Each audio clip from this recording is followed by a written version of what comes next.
Esta semana, en Vaticano, acompáñennos en la histórica primera conmemoración de los 21 mártires coptos. En nuestro viaje a través de la Cuaresma, nos sentamos con el cardenal Mauro Piacenza, penitenciario mayor de la Penitenciaría Apostólica, para hablar de la importancia del sacramento de la reconciliación, y viajamos a Asís para asistir al nacimiento de un importante proyecto de diálogo interreligioso y de paz. Pero antes, les ofrecemos las noticias de la Santa Sede. Todo esto y mucho más, a continuación, en Vaticano.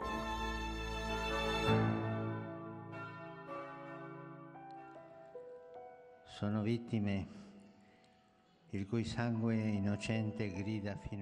las víctimas cuya sangre inocente clama al cielo y suplican que termine esta guerra, que callen las armas, que cese la siembra de muerte y destrucción. Recemos juntos por ello. Preghiamo insieme su questo.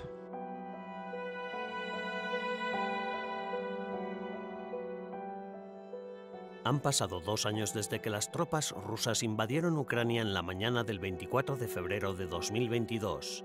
Esta guerra dura ya 2 años y ha costado la vida a innumerables personas. La guerra entre los dos estados vecinos es el resultado de un largo conflicto que ha ido escalando durante 10 años. Se intensificó con la anexión de la península de Crimea en 2014 y ha alcanzado un nuevo clímax de guerra abierta desde 2022.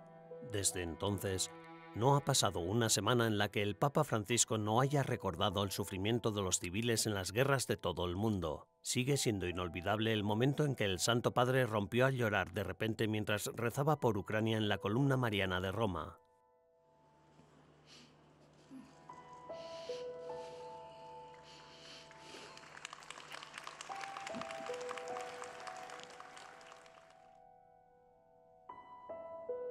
Francisco utiliza simbología contundente para llamar la atención particularmente sobre el sufrimiento de los niños. Estos niños tuvieron que huir y trasladarse a una tierra extranjera. Ese es uno de los frutos de la guerra. No los olvidemos, ni no olvidemos al pueblo ucraniano. Es duro que una guerra te desarraigue de tu tierra. Pero el Papa no se limitó a símbolos y gestos. Con la ayuda del limosnero papal, el cardenal Konrad Krajewski, la Santa Sede envió en repetidas ocasiones suministros de socorro a Ucrania, incluidas ambulancias. Al mismo tiempo, diplomáticos vaticanos intentan mediar entre las partes enfrentadas. El 16 de febrero de 2024, Alexei Navalny, disidente ruso y uno de los principales opositores al presidente Vladimir Putin, falleció a la edad de 47 años en una colonia penal rusa, donde estaba recluido desde 2021, cumpliendo una condena de 19 años. Antes de eso, en 2020 fue víctima de un intento de envenenamiento. El cardenal secretario de Estado, Pietro Parolin, estaba celebrando la Santa Misa en Roma en ese momento y, posteriormente, los periodistas le preguntaron si la muerte de Navalny cambiaba la postura de la Santa Sede hacia Rusia. Parolin respondió que pensaba que el asunto podría haberse resuelto de otra manera y que es prematuro hacer predicciones sobre las relaciones diplomáticas. Solo una cosa está clara: la guerra de Ucrania seguirá en la lista de oraciones del Santo Padre.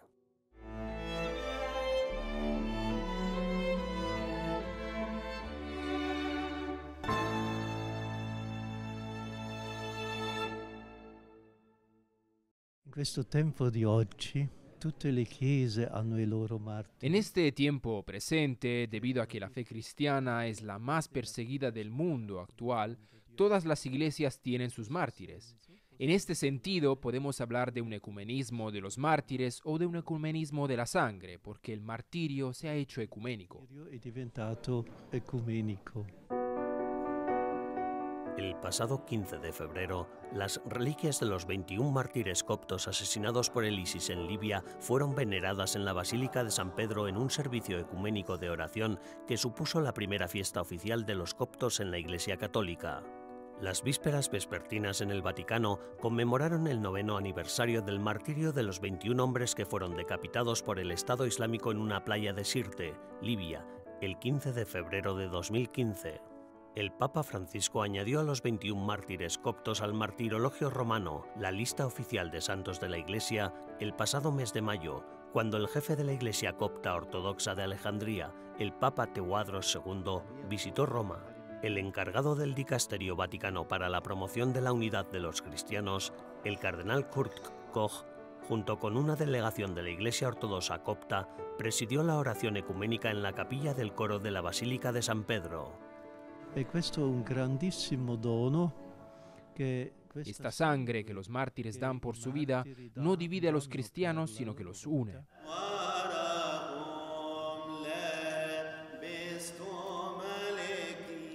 Un coro copto ortodoxo se encargó de la música de la liturgia.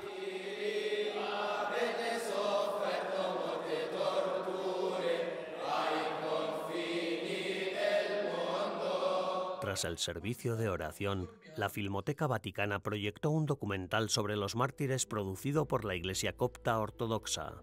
El documental profundiza en la vida de los mártires y sus familias.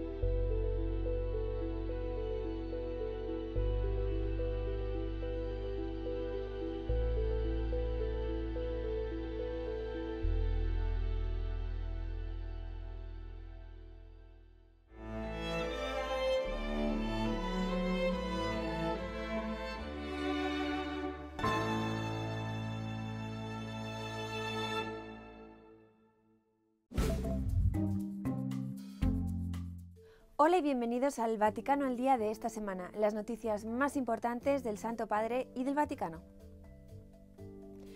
Tras la intervención del Vaticano, los obispos alemanes no votaron en su asamblea plenaria de esta semana un paso hacia un prohibido Consejo Sinodal.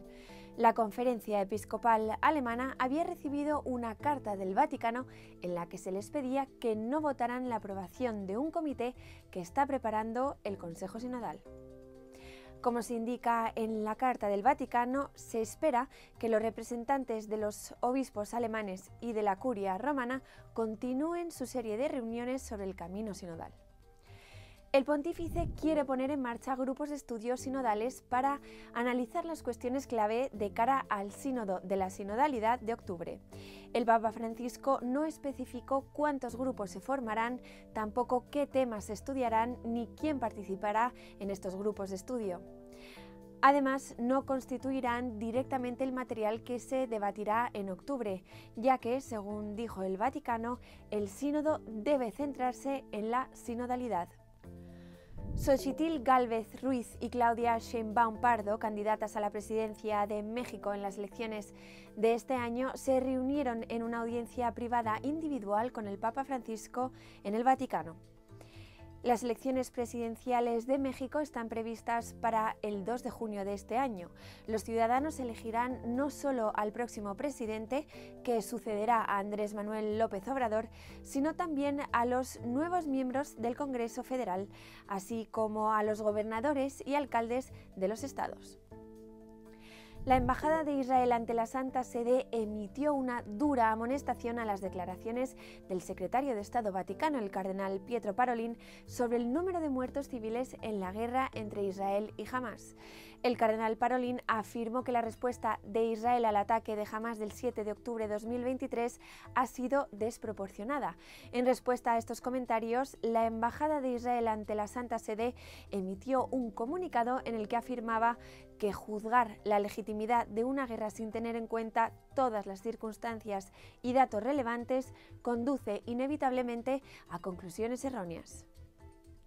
Gracias por ver el Vaticano al Día de esta semana. Almudena Martínez Bordiú para EWTN Vaticano.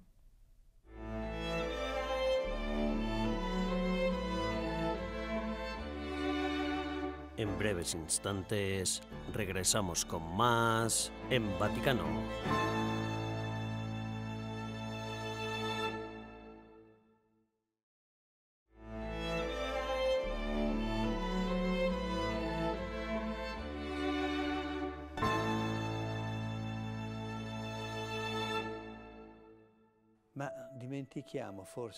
La paz no es solo el equilibrio entre las naciones, que ciertamente lo es, sino que la paz es una cuestión interior. Hay que pacificar los corazones.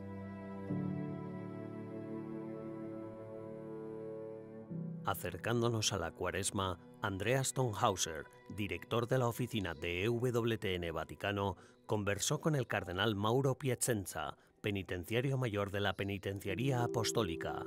El 21 de septiembre de 2013, el Papa Francisco nombró al cardenal Mauro Piacenza penitenciario mayor de la Penitenciaría Apostólica, cuya sede en Roma se encuentra en la Plaza de la Cancillería, cerca de Campo di Fiori. La Penitenciaría Apostólica es la oficina de la Curia Romana responsable de los asuntos relacionados con el sacramento de la confesión, el levantamiento de las excomuniones, las dispensas por impedimentos sacramentales y el gobierno de las indulgencias. Por esta razón, al Papa Francisco le gusta referirse a la penitenciaría como un tribunal de misericordia. Nos encontramos en el Palacio de la Cancillería. ¿Sería posible que nos explicara algo acerca de este lugar y lo que aquí sucede? Aquí se lavan las conciencias y se sirve al ministerio del amor de Dios hacia el hombre, porque aunque esto sea un tribunal, es un tribunal de misericordia. Es un tribunale questo, ma è un tribunale di misericordia. La penitenciaría apostólica se ocupa de casos extremos y difíciles de pecado, como sacrilegios, misas negras, profanación de la Sagrada Eucaristía, violación del secreto de confesión o casos como el de una persona que renunció a su fe católica y pide ser readmitida. Y a todos los que buscan, ¿se les acoge de nuevo? ¿Se les da la absolución? Sí, vengono perdonati tutti quelli che... Sí, todos los que vienen aquí son perdonados, porque si vienen aquí significa que quieren ser perdonados. Ahí al fondo, por ejemplo, hay un reclinatorio. Quizá lo hayas visto al entrar en esta sala, cubierto con una estola morada. Ahí es donde a veces, cuando alguien está verdaderamente agobiado, sobre todo si se trata de personas famosas, agobiadas por lo que sea en su conciencia, en lugar de confesarse fuera, ahí es donde vienen directamente a confesarse, ahí es donde escucho, absuelvo de pecados y de censuras. Además, ¿ves? Allí al fondo hay una pequeña puerta.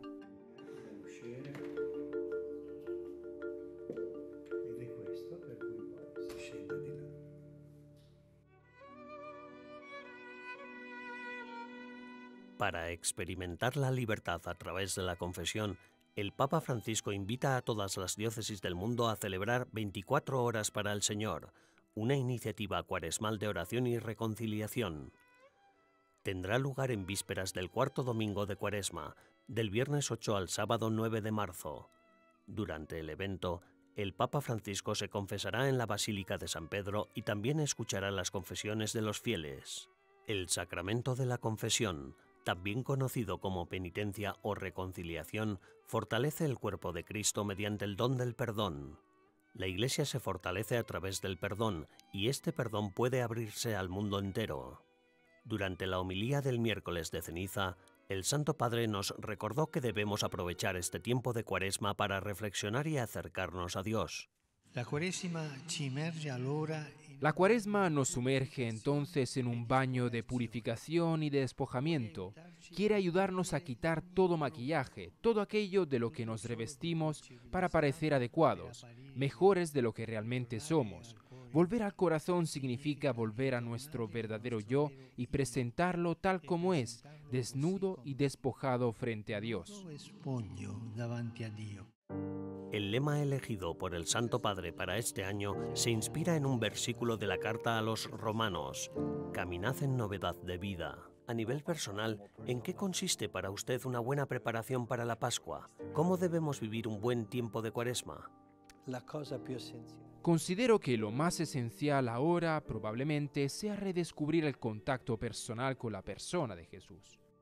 Este año, en su mensaje de Cuaresma a los fieles, el Santo Padre centró su mensaje en el libro del Éxodo, eligiendo a través del desierto Dios nos conduce a la libertad como tema principal para animar a los fieles a que el tiempo de Cuaresma sea un viaje desde la esclavitud a la renovación espiritual y la libertad.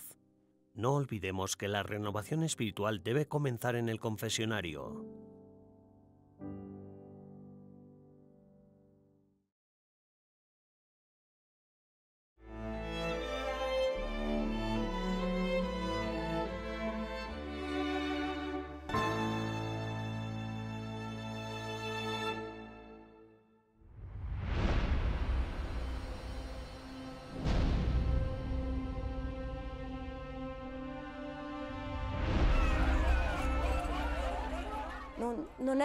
Es inimaginable pensar que mueran niños en la tierra donde nació Jesús.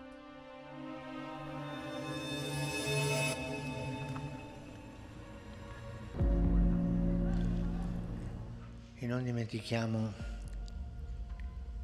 le guerre. Y no olvidemos las guerras, no olvidemos las atormentadas Ucrania, Palestina, Israel, los Rohingya, tantas y tantas guerras que hay por todas partes. Recemos por la paz. Tante guerre che sono dappertutto.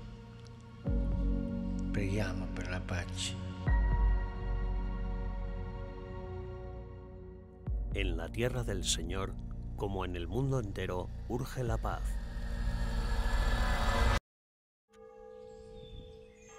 En medio del caos de la guerra, un faro de esperanza emerge en la serena ciudad de Asís.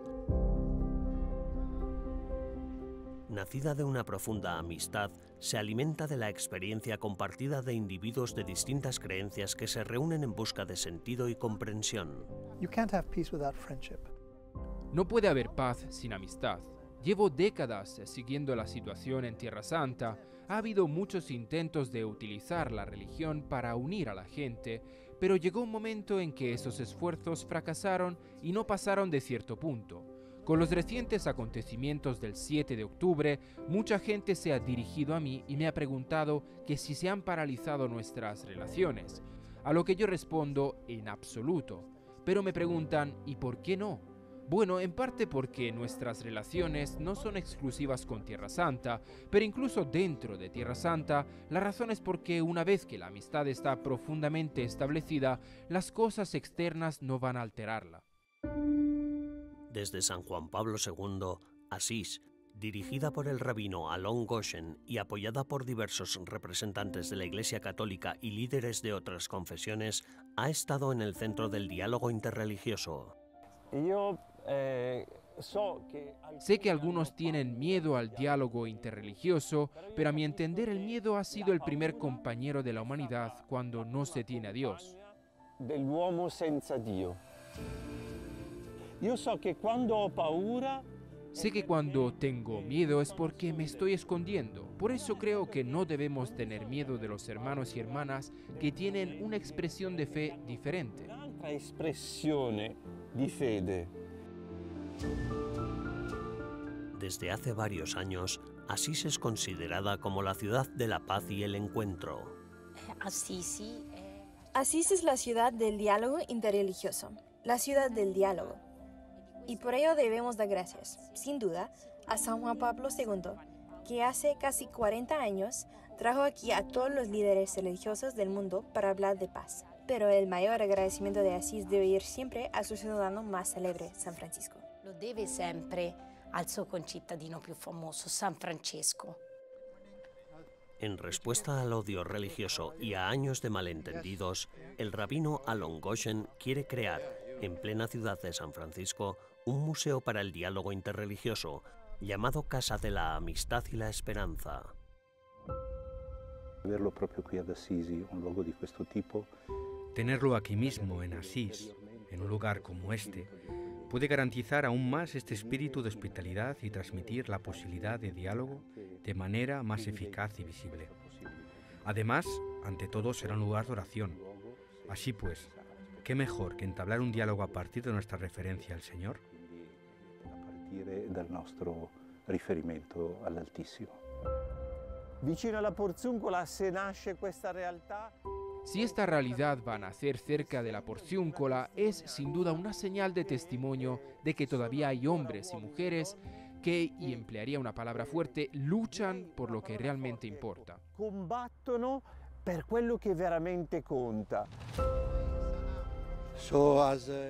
Así pues, como europeo, superviviente de un genocidio en Bosnia y como gran muftí de Bosnia en la paz y en la guerra, en una guerra, me complace que se me invite a Asís a ser testigo de una iniciativa para una institución o para un proyecto que se dedique a la idea del diálogo interreligioso. Espero y rezo para que todos los que se unan, apoyen, participen y visiten la casa se sientan igualmente conmovidos para ser un instrumento de amistad, paz y oración. No moriré antes de ver que Tierra Santa es la santa paz y no la santa guerra. Amén. Eso es por lo que tenemos que trabajar.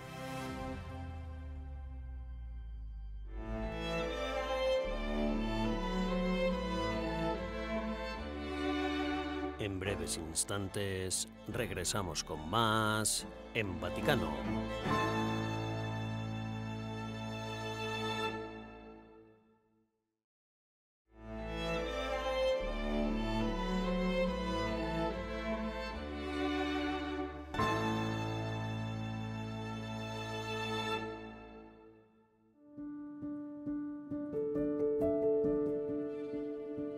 Hombre evangélico, sencillo y dialogante, San Francisco ha inspirado a innumerables generaciones de todas las religiones y culturas.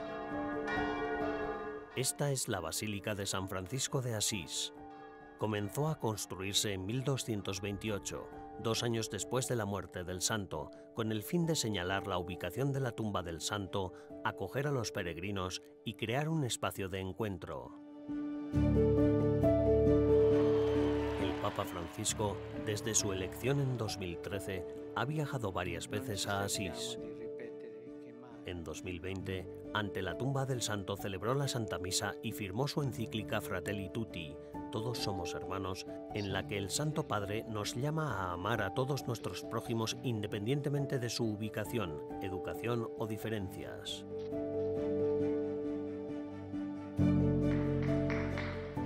En la Basílica Superior nos espera el Padre Marco Moroni, custodio del Sacro Convento de Asís. Moroni comparte con nosotros sus esperanzas cara al diálogo interreligioso de hoy, con San Francisco como guía.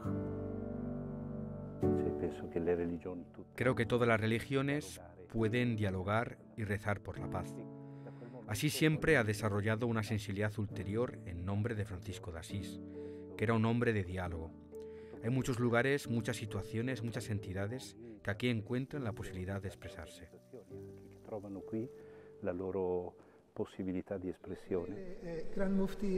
Esta tarde, el Padre Moroni recibe al rabino Goshen Gottstein, de la comunidad judía de Asís, y a Mustafa Çelik, gran mufti de Bosnia. Juntos conversan y admiran los frescos de la basílica. Este, que muestra a San Francisco en Tierra Santa ofreciéndose a atravesar el fuego en señal de fe ante el sultán Al-Kamil durante la Quinta Cruzada, inspira gran parte de su diálogo. No era algo muy normal que durante las cruzadas, mientras todo el mundo iba armado, cuando todo el mundo intentaba defenderse o reconquistar, él fuera desarmado. Creo que ese es un elemento clave. El diálogo se hace siempre de forma desarmada, presentándose tal y como uno es y con sencillez. Presentándose così come si è, nella semplicità.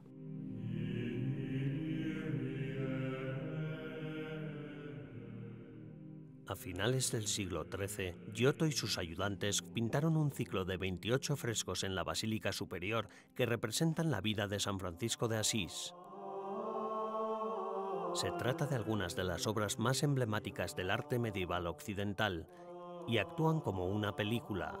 Cada cuadro capta un fotograma o un momento clave en la vida del santo.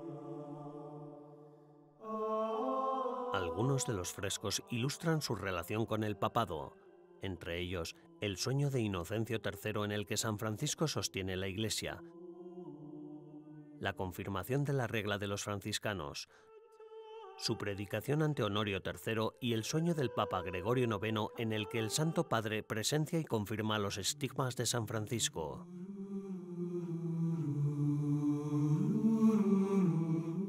Hace casi 800 años, el 14 de septiembre de 1224, fiesta de la Exultación de la Cruz, San Francisco recibió los estigmas mientras estaba de retiro en las cercanas montañas del Albema. Estaba rezando y preguntándose cómo podía agradar mejor a Dios, cuando un serafín le visitó y le hizo las mismas heridas que Jesús recibió durante la pasión.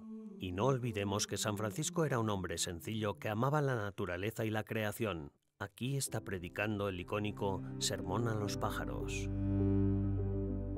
Y sobre todo teniendo presente que tutti sono fratelli. Sobre todo teniendo en cuenta que todos somos hermanos, pues como somos hijos de un mismo Padre, tenemos un mismo origen común.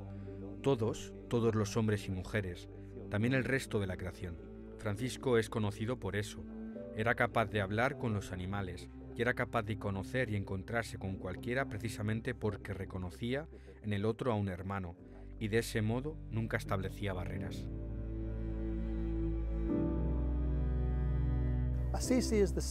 Asís es la ciudad que lleva el nombre de San Francisco, el hombre que fue en sí mismo un emblema de la amistad y un emblema de la vida espiritual en oración.